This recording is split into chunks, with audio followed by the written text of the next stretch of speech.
எனக்கும் அந்த தீபத்துக்கும் என்ன பொருத்தம்னு எனக்கு தெரியல. நான் வந்து குருகுலுக்கு ஏற்ற போறாங்கன்னா அந்த தீபத்தை ஏற்ற போறோம்னு கிளம்பினேன்.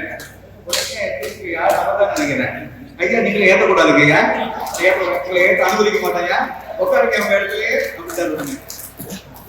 ஏமாற்றமா போயிடுச்சு எனக்கு. பரவாயில்ல, தீபம் எப்படி நான் வரும் உறுதியா நம்புறேன்.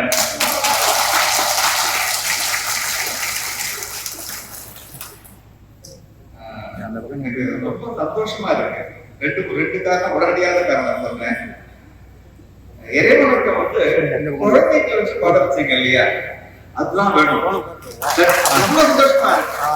குழந்தைகளை வச்சு பாட சுத்தி பார்க்க நிறைய ரொம்ப அற்புதமா, ரொம்ப மனசுக்கே அவ்வளவு ஆனந்தமா இருந்துச்சு.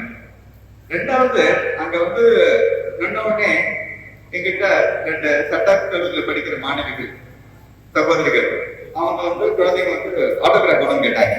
அவங்களை பார்த்தேன், நெச்சு நிறைய தீபதி இருந்துச்சு. நமது சமய அடையாளங்களை உடம்ப தரிக்கிறதுக்கு நமக்கு கூச்சமே படக்கூடாது. அதுக்காக அந்த குழந்தைகளை நான் பாராட்டுறேன். ரொம்ப அந்த காட்சியே மனசுக்கு ரொம்ப நிறைவாக இருக்கு.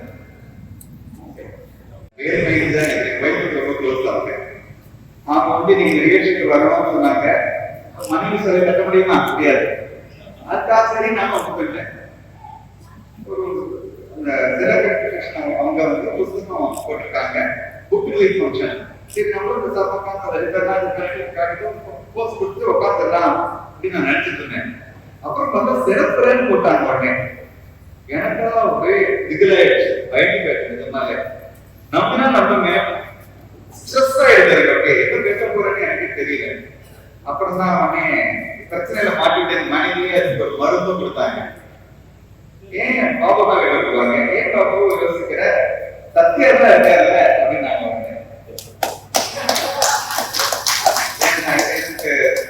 வயதுக்கும் அவருக்கு ரொம்ப வயசு வித்தியாசம் கிடையாது.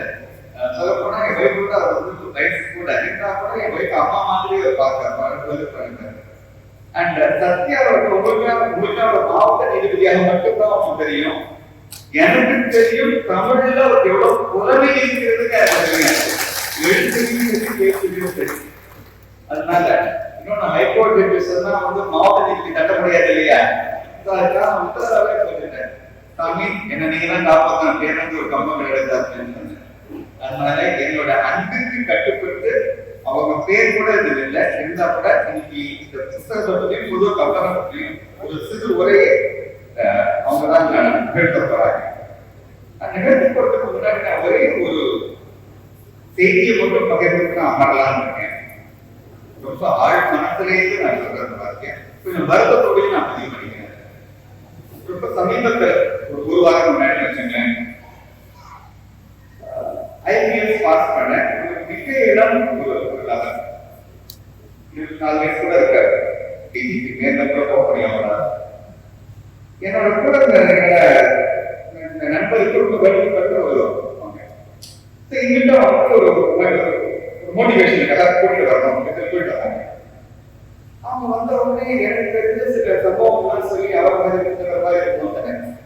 ஒரு சம்பவம் மட்டும் தரேன். அவர் பேர் மாணிக்கத்து பேரு. எஸ்ஐயாக பயன்படுறாங்க. நான் சொன்ன 50 வருஷத்துக்கு முன்னாடி 60 வருஷத்துக்கு முன்னாடி எஸ்ஐயா ஜாயின் பண்றாங்க. ஜாயின் பண்ண உடனே அங்க இருக்கிற டிஎஸ்பி வந்து இப்ப என்னோட காதல வந்து எடுத்து டயர்லாம் மாத்தி கொடுக்குறாங்க. இங்க உடனே நேரம் அந்த ஷோரூம் போயிட்டு டயர்லாம் மாத்திட்டு டிஎஸ்பி காதலாம் மாத்தினாங்க. பில்லுனாங்க 1000 ரூபாய் இருப்பாங்க. பில்லு நீட்டுறாரு. யாரு எஸ்ஐ யாரு நீட்டுறாங்க? டிஎஸ்பி நீட்டுறாங்க. டிஎஸ்பி கூட கடுப்போம் இந்த பில்லு நீட்டுற அப்படின்னாங்க. ஆமா நான் சர்வர் அவர் வந்து மாசம் சம்பந்தான எஸ்ஐக்கு நீட்டுறாரு. அம்மா நான் எஸ்ஐ முடிச்சதுல டிஎஸ்பி பொண்ணு சாரி கேட்டாங்க. நேரம் அந்த காரை எடுத்து பார்த்து அதே பார்த்து கொடுக்க போறாரு. 4 டயர் கேட்க கூடாது, 10 டயர் கொடுத்தாங்க. அந்த எஸ்ஐ அவர் பேர் மாணிக்கம். வீட்டுல தண்ணி கொடுத்தாரு, பச்சை தண்ணி மாணிக்கம். போலீஸ் டிபார்ட்மெண்ட் அவதாரமாக இருந்த சில பேர்கள் அவ்வளவு. எனக்கு இந்த பொருள் அந்த அனுபவம் தான் சொல்லி அப்படி நான் சொல்லிட்டே இருந்தேன். டக்கு ஒரு ஸ்டேட்மெண்ட் டவுட் ஒரு 10 நிமிஷம் பேசி நான் எடுத்துட்டு அந்த அவங்க நான் கேட்கிறேன், வாழ்க்கையில இங்கிலீஷ்ல கேட்டேன், are you an idealist R you are a pragmatist அப்படின்னு. ஐடியலிஸ்ட் யாரு? லட்சியவாதம். லட்சியத்துக்காக உயிரியே கொடுத்தா கூட கொடுப்போம். நாம என்ன வேணா பண்ணோம், இன்னைக்கு கிளாஸ் தான் பண்ணலாம், பாடினாக்க தான் கிளாஸ் தான் படிப்போம் அப்படின்னா. ஒரு சில ஐயத்தை கேள்விப்பட்டிருக்கேன், அவன் வாழ்க்கையில 30 வருஷம் 35 வாட்டி டிரான்ஸ்ஃபர் ஆயிருப்பாங்க. ஏன்னா காம்ப்ரமைஸே பண்ண மாட்டாங்க, சம்பளத்துக்கு இடமே இருக்காது. அவங்க ஐடியலிஸ்ட், லட்சியத்துக்காக என்ன வேணா செய்வாங்க. இன்னொரு பிராக்மேட்டிஸ்ட்னா சூழ்நிலைக்கு ஏற்ற மாதிரி நம்மள கரெக்டான வளர்ச்சியோட கொடுத்துக்கலாம். அது idealist R you or practical person அப்படின்னு நான் கேட்டேன். கொஞ்சம் கூட தயக்கமே இல்லாம எனக்கு கேட்டது, sir I am practical person அப்படின்னாங்க. நான் சொல்றேன். அதுக்கப்புறம் ஒரு 2 மணி நேரம் வந்தாரு, முக்கியமான பட்டமா கூட்டிட்டு போனேன். ஆனா நான் பேச்சு அப்படியே தெரிஞ்சுட்டேன். ஆனா எனக்கு ரொம்ப சோகமாயிடுச்சு. இப்பதான் அரசு துறையில வழிபடுறாங்க. ரொம்ப சொல்லுவாங்க, அவன் ஆரம்ப சூப்பரா இருந்தாப்பா, கரெக்ட் கிளீனா இருந்தான், ஒரு ஸ்டேஜ் கரெக்ட் ஆயிட்டாப்பா சொல்லுவாங்க. ஆனா எதிராக எனக்கு பிராக்டிகலா எனக்கு புரியவே இல்லை. அதுதான் பிரச்சனை.